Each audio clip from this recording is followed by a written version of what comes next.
This video demonstrates a craniotomy for subdural strip and grid placement in a pediatric patient with medically intractable epilepsy. A standard craniotomy is performed based on the desired cortical location for intracranial monitoring.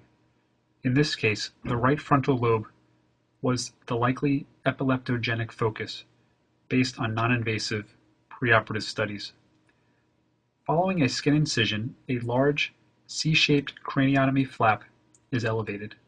The size of the craniotomy is larger, typically, than the size of the grid to be placed.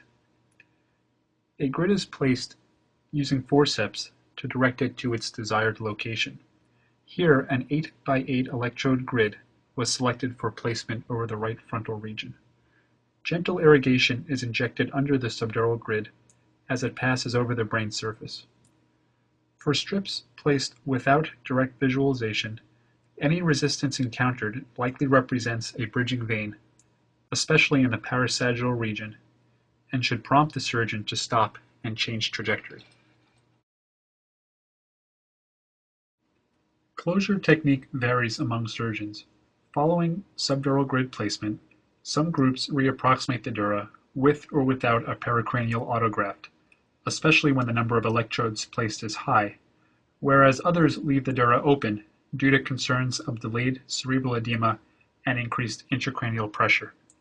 In this case, after ensuring good contact between the electrodes and cortex, the dura was closed over the strips and grids, allowing the associated wires to exit from the subdural space.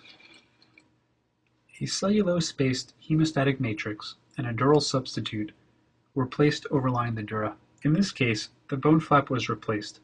Alternatively, the bone flap may be left off or left tethered with craniotomy plates without screws in the bone flap itself. The wires, or cables, exit the epidural space through the initial burr holes. A hollow needle with an overlying sheath is placed through the scalp. A cable is then passed into the needle. The needle, along with the cable and the plastic sheath, are removed simultaneously, thereby allowing the cables to exit through the scalp. This procedure is repeated for each cable.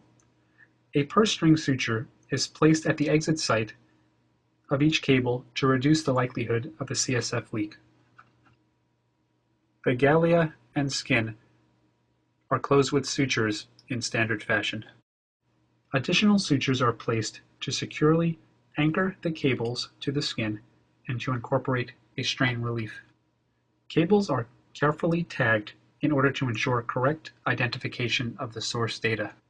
Note that the cables are bundled together and have been tunneled subcutaneously to exit at sites several centimeters from the initial skin incision.